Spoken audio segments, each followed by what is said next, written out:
Fort Lauderdale. Yeah. Hey, welcome back to Morning Show. There's Fort Lauderdale. Let's bring in right now a guy who knows a little bit about Fort Lauderdale and the state of Florida, Republican presidential candidate, Florida Governor Ron DeSantis. Governor, thanks so much for being with us. Good morning.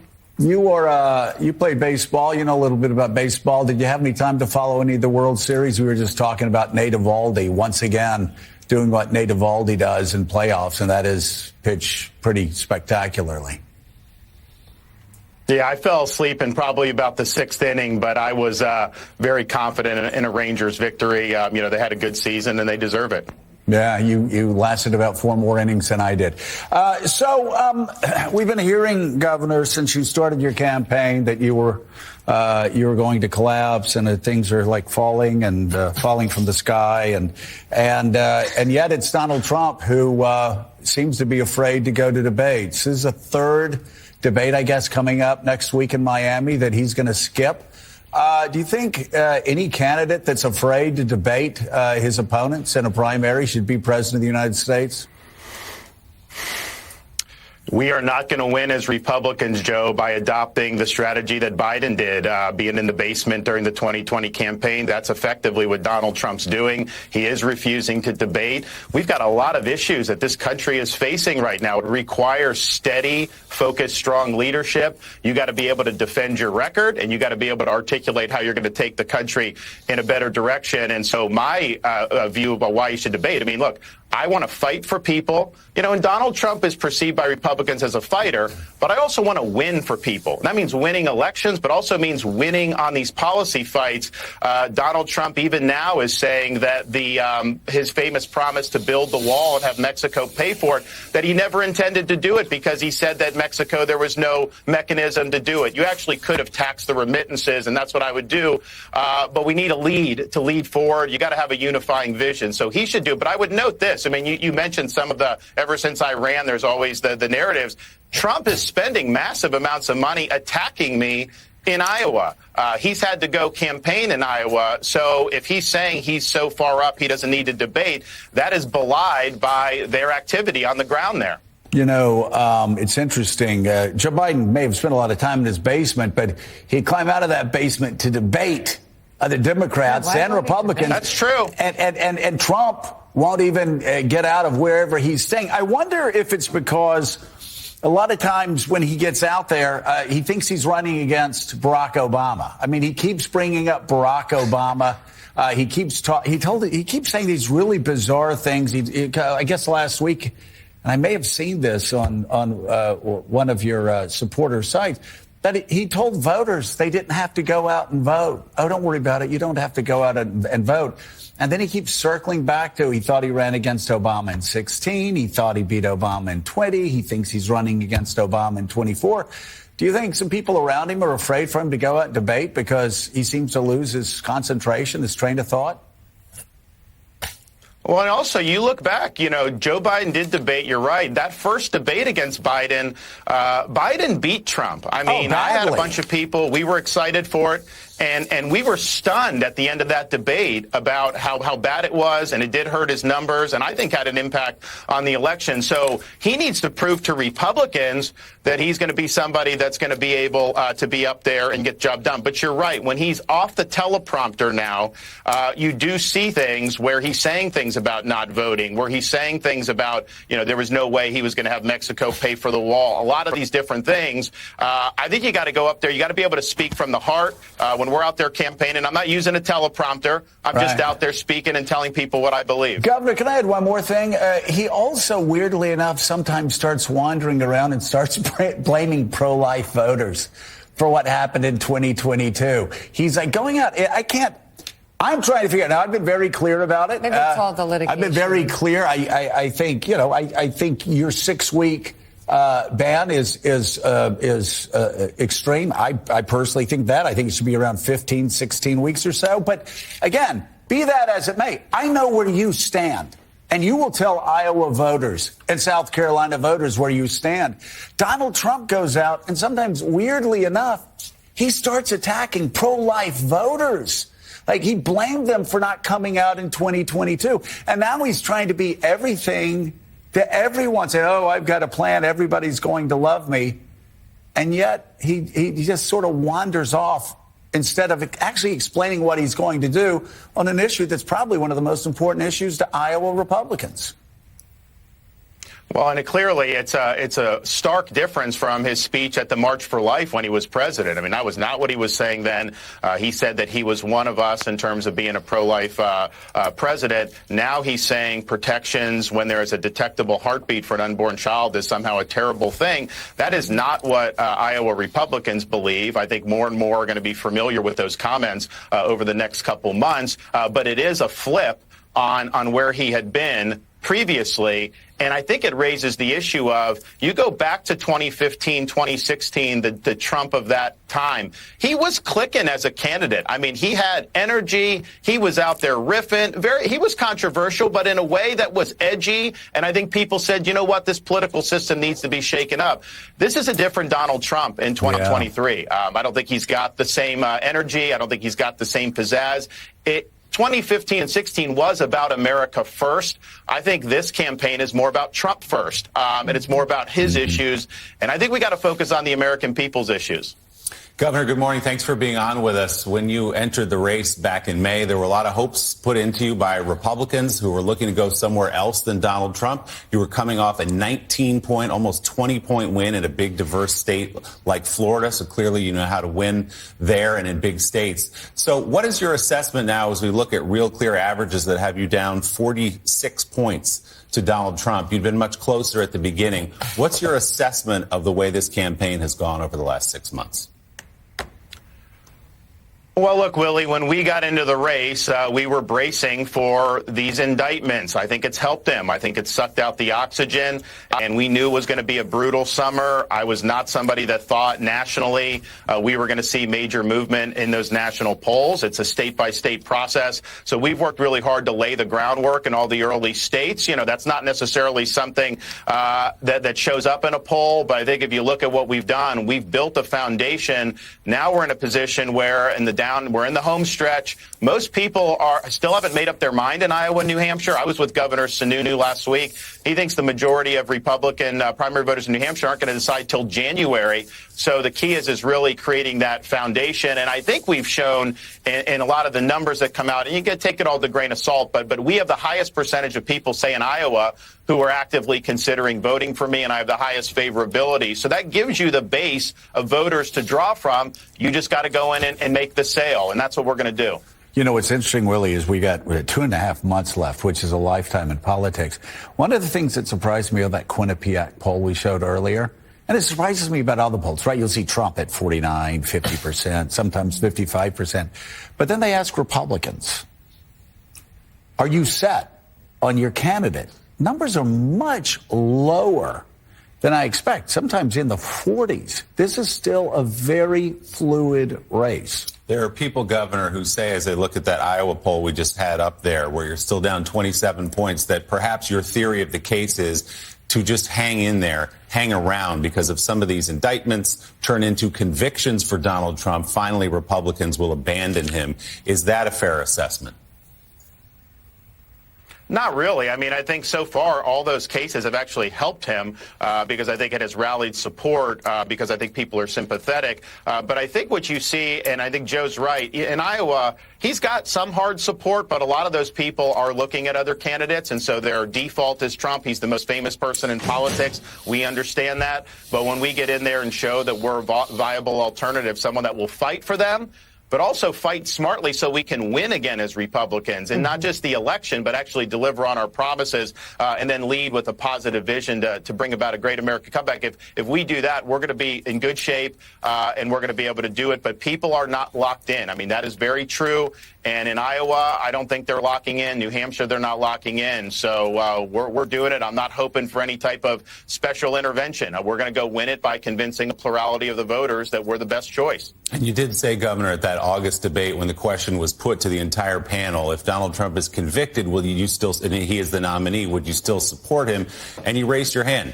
You're a lawyer. You've served in the Navy. You were well trained at the greatest schools. Do you really believe that a man who's convicted of, say, attempting to overturn the 2020 election or taking nuclear secrets back to his beach club, do you actually still, as we sit here today, believe that person should be president? So I signed a pledge, Willie, and that pledge is what it is. Now, do I think somebody under those circumstances could get elected president? The answer is no. That will not happen. I think that Republican voters will understand that as we get closer to voting. But it would be fatal in a general election. And I don't think the party should nominate in that situation. However, I signed the pledge. I'm a Republican. I don't think it's going to come to that, and I think we'll get the job done like we need to. But the reality is I signed it, and that's what I did. So you stand by that this morning?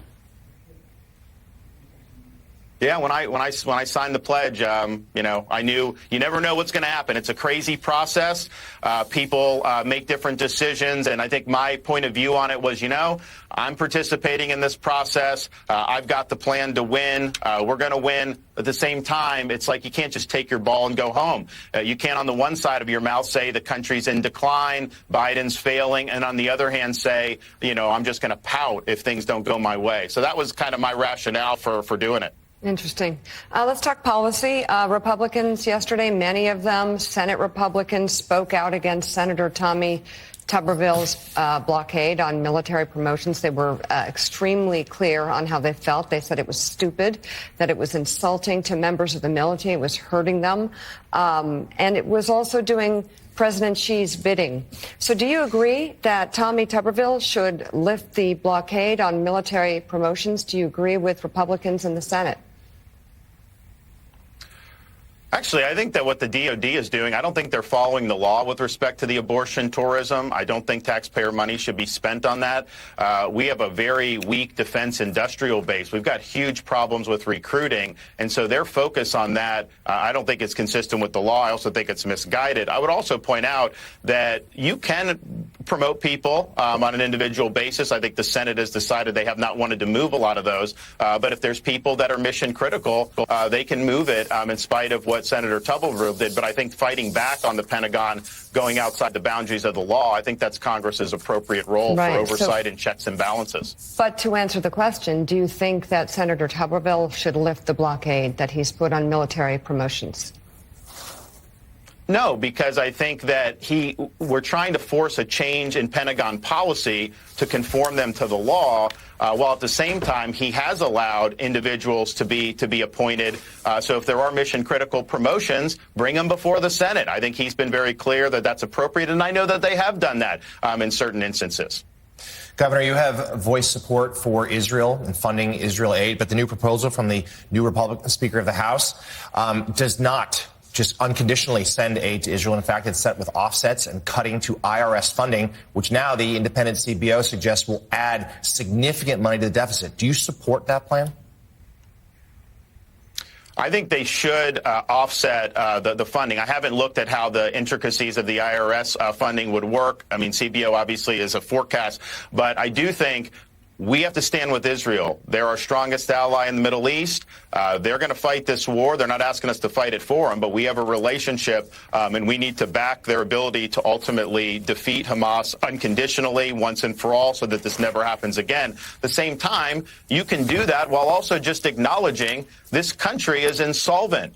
We've got $33+ trillion in debt. You're going to have to make some decisions at some point about how we're spending money. So I think if the House is doing that, I think that is appropriate. I think that that's showing the urgency of our fiscal situation while also recognizing we have to step up and help a very strong ally. So Governor, do you think the House Republicans and all Republicans in Washington, we'll just say generally Washington Republicans, have been hypocritical on the issue of balancing budgets, paying down the debt under Donald Trump, as I'm sure you know? Of course, Joe. Of course, the debt. Joe, the debt exploded.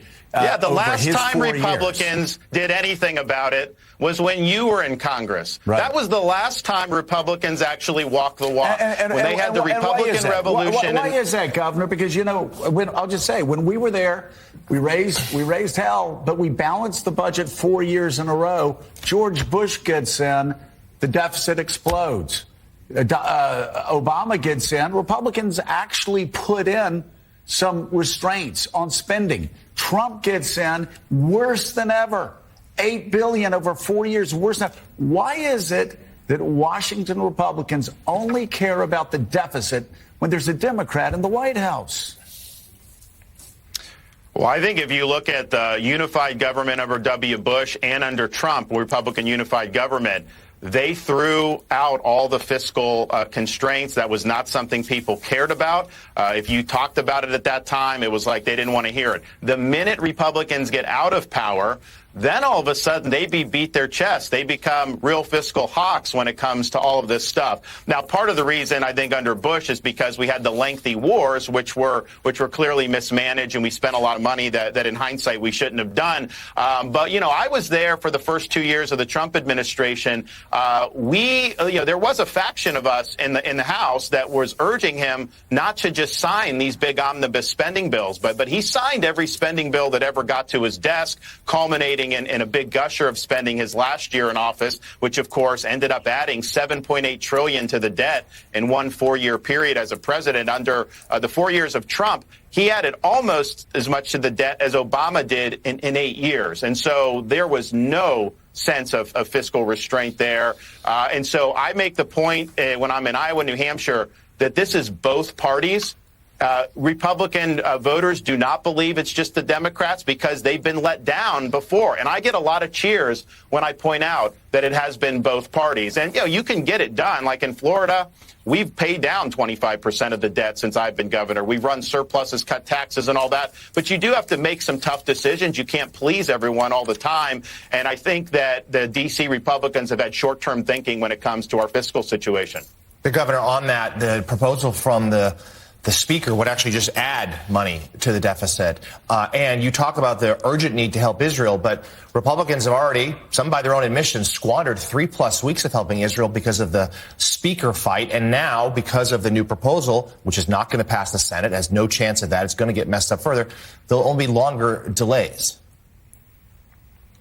Well, look, I think the speaker issue, hopefully they get a good foot forward going forward. I like Mike Johnson, but that really, I think, showed the American people that they're just in disarray up there, that there's just a bunch of chaos is reigning supreme. I've said, look, as president, you got to lead and bring order to this chaos, but there's no question that it made the party look like chickens with their head cut off. Now, going forward, I do think do an offset, I think is the right thing to do. I haven't seen the details about the whole IRS thing, but I will tell you there's a lot of voters out there who are upset that the IRS is expanding, particularly a lot of small businessmen.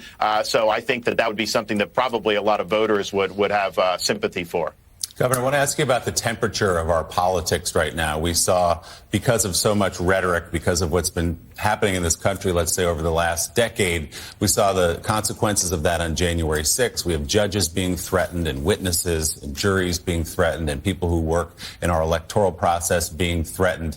The FBI warns of domestic political violence again right now around the next election. So when you say something like you said in Rye, New Hampshire, that you want to, quote, slit the throats of federal bureaucrats, I know you didn't mean that literally, but do you have any pause or any regret about using that kind of rhetoric given our political climate? No, because I think people knew it was a figure of speech. I think people want to see big Why not changes just say you're going to fire to how them? Washington. Well, because you're being colorful at some of the stuff, but you need to bring in serious accountability. I think back about some of the things that have happened with this government, the Afghanistan debacle. No one has been fired as a result of that. That was one of the biggest fiascos that we've ever had. You've had government fall on its face time and time again, and yet there's no accountability. So we do need an era of accountability. Obviously, we're going to do that within the context of the rule of law and the Constitution. But I want to make very clear to voters that I'm not just going to go up there and be nice about it. We are going to take very swift action to resize this government and reconstitutionalize that. But everyone should want to be very active in the process. But ultimately, this is about making your voice heard at the ballot box, and that's what we're going to do. And, Governor, I take your point about accountability. I'm talking about the rhetoric. I mean, you see it. We all watched January 6th. We've seen what's happened since. We've heard all the threats to federal officials and, again, to people who work on elections, volunteers. Don't you think we should, as a country, and particularly political leaders, turn down the temperature on things like that? Well, look, I stand by what I said. I don't think anyone could reasonably have taken that and acted like I'm somehow advocating anything other than robust political process and robust political accountability. At the same time, we have divisions in the country. I think that's natural. We're a big, diverse country. But what I try to do is focus on the substance. Not everyone's going to like every position I take. But I've also been willing to, once there's new issues coming up, there may be people who disagree with me 80%. But if at the 20% we can work together, I'm willing to work with them on that 20% to be able to move the ball forward. In Florida, a lot of the national media is focused on some of the things, that were kind of contrary to orthodoxy with the media and the left. But, we've gotten unanimous support for some major policies like Everglades restoration, some of our education policies to increase teacher funding. Our budgets, by and large, have gotten close to unanimous votes every year that I've been governor. So I think you can work in ways that are constructive. You can fight the fights, and I'm going to fight the fights very hard. But I also don't want to make enemies unnecessarily. I want people to work together when we can. And Joe, the problem is we've seen is when political leadership says things like that, there are people out there who take those signals literally and not figuratively as they're intended. Right. Mm-hmm. Governor, let me just go through a quick checklist just to get your answer on a couple quick questions here. First of all, Republicans have talked in D.C. about a 15-week national abortion ban. Would you support that? So I'm pro-life. I will sign pro-life legislation. But what I've told people as somebody that's delivered for the pro-life cause is, the country's divided on it. It's really going to be a bottom-up movement. I mean, you're going to have to work in your local communities. You're going to have to work in states to be able to bring about positive change. And that's going to take a lot of time and effort. And the Congress has not been very productive on a lot of things. And so while I'm pro-life, I'll be a pro-life president. I don't see them acting productively here. So you believe the abortion issue should remain with the states? I mean, I think in reality that's what's going to happen. I mean, I will embrace pro-life legislation as president, but I think if you look at how our country's divided over it, you just have a lot of divides. And so typically when that happens, federalism ends up working its will. Yeah, let's talk about Ukraine. Obviously, in the president's bill, we've got support for Israel, support for Ukraine, money for the southern border. What's the fourth thing? What am I forgetting here? Taiwan. We Ukraine, Israel, southern border, and China, Taiwan. And China, that's right, China, Taiwan. It sounds like a pretty good bill. I mean, for Republicans and Democrats. I wanted to ask you, though, specifically about Ukraine. How should the United States move forward on funding for Ukraine? Do you support funding Ukraine at the levels that President Biden has suggested in this bill? Well, first, just on the border, I just got to point out, he's not actually providing money that would stop the problem. He's providing money to process more illegal aliens coming in, which I think would probably end up exacerbating and inviting the problem. I gave a speech at the Heritage Foundation on Friday laying out our national security strategy. We are going to focus on the Indo-Pacific. What Biden's doing there is inadequate to deter China. That ultimately is the top threat to this country. I think Russia is hostile to the United States, but I think their threat, Europe is a more pressing part of their threat. Right. So we need to have the Europeans step up. Some have done it. Some have, yeah. No blank check on Ukraine. You're saying the United States, no blank check, and I think I agree with you, and I think a lot of Americans agree with you that they shouldn't get a blank check. But do you support continued funding, though, for the Ukrainians, and if so, for how long? So I would not do what Biden's doing, which is, funding pensions for bureaucrats over there, funding salaries. They're funding small business stuff. We were supportive of the defensive weaponry to be able to prevent Putin from taking over the country. So as president, I'm going to leverage resources. I'm going to get the Europeans to do more. I'm going to do more on the energy side. I'm going to do more on China, which, by the way, is the biggest benefactor for Ukraine. But I would not just send checks, because I think what they're going to do is they want $60 billion now, but I think they're going to come back at the beginning of the year next year and ask for at least another $100 billion. So we've already put a lot of money into this, and he hasn't really been able to articulate a coherent strategy about how does this come to an end. I think our interest is bringing it to an end in a way that keeps Russia in a box. but is not going to have us spend hundreds of billions of dollars for an outcome that's not much different than where exactly. we are now. But I just want to confirm, because you talked about how you'd spend money there. You didn't mention. I know that you did support defensive weapons for Ukraine when the Obama administration did not. I'm curious, though, do you support weapons for Ukraine now in the middle of this fight? Well, not only that, I mean, I supported it under Trump, and then I supported the initial stuff under Biden. But I think now the question is, our weapon stocks are low. How are we going to be able to meet all the contingencies? And how are we leveraging our European allies to step up and fill some of these voids? When the president gave his Oval Office speech, he said, we're the United States of America. We can do all this. The reality is we need to set priorities. We don't have the ability to just flood every part of the world.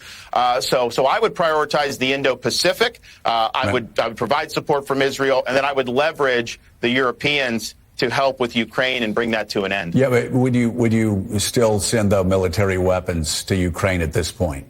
Right now. I would send support that would bring it to a conclusion. I wouldn't just send if we don't have a sense of how this comes to an end. And what I think I've seen with the current administration is they're basically just saying as long as it takes, but as long as it takes to do what specifically and what's the ultimate end game. I think there's a lot of Republicans in Congress that are asking those questions. Yeah. And I think those questions deserve answers before they green light, another $60 billion. So let me ask you this question, because I think there's a growing realization inside the White House, and I think there actually has been for some time, that we had General Milley saying this actually on the show, that the Ukrainians aren't going to get all the Russian troops out of Ukraine, and Putin's not going to get to Kyiv. So at some point, they're going to have to come together and figure out what the future looks like. I'm curious, what's your vision for Ukraine? Let's say that the boundaries stay pretty much where they are right now. And I mean, unless there's a massive spring offensive by the Ukrainians, this is what the map we're looking at now. It's probably where this is going to end, whether it's in a year or 2 years or whenever. What does Ukraine look like after that, as far as their strategic relationship with the United States, with Western democracies? NATO. Do they become a member of NATO? Should they become a member of the EU? Are they sort of a quasi-member of NATO? What does Ukraine look like after this war? Well, look, if I could snap my fingers, I'd give them back Crimea and the Donbass and all that from 13 and 14. But I think just there's a reality on the ground about what's going to be accomplished. What would they need to accomplish that? Clearly, I would not support U.S. troops being there. So there's going to be some type of a settlement at some point. And I think the key is one, that Ukraine retains its sovereignty, and then two, that Russia is not given some type of a windfall for rewarding them for their aggression. And I think it's going to require a lot of action from a lot of the European countries, the United States. We've got to get more serious about energy. We've got to get more serious about China and Iran's relationship to propping up Russia. But it's probably going to end up somewhere like that. Whether they're in NATO or not, I don't know. I think that they clearly have value as a buffer state in between Russia and NATO for the United States. And I think that's the reason why we've supported them. Yeah, and you would, I would take it that a DeSantis administration would send a very clear message to Vladimir Putin that even if they're not a member of NATO, they come under the protection of the West. That we're not going to allow another invasion of Ukraine in the future, right? I think it was a mistake when the president said that he would be fine with a small invasion. I think that green-lit Russia, and so we will be very adamant that Russia needs to be kept in its box. And we'll use different types of levers to be able to do that.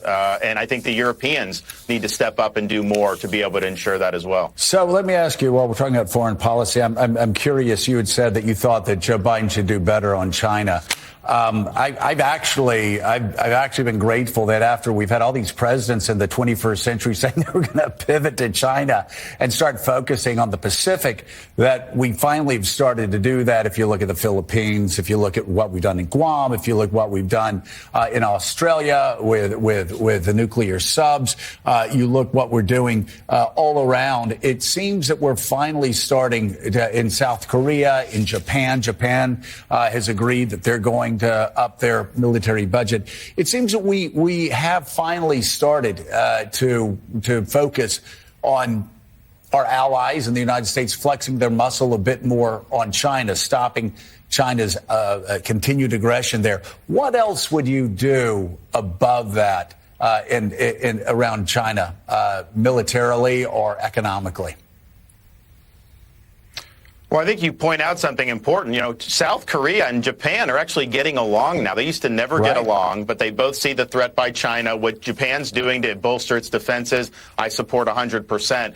In our speech on Friday, we rolled out a need to be able to enact a strategy of denial of China's ambitions in the Indo-Pacific, and that's going to require more naval power. So we have a proposal to get to 355 ships by the end of the first term and close to 400 by the end of the second term, and put us on a pathway to 600 ships over the next 20 years. I mean, ultimately, the future of the free world is going to be determined in the Indo-Pacific. I don't think we're doing enough to be able to blunt their ambitions. And it's not just vis-a-vis Taiwan, and Taiwan is not just about semiconductors. If China is able to get out of that first island chain, that is going to allow them to be able to dominate the economy in the Indo-Pacific on the seas, and that will impact the United States of America. It will impact American families because they're not just going to do that and then not try to export their authoritarian vision over the world and over the economy. So they're intent on being the dominant power in this world.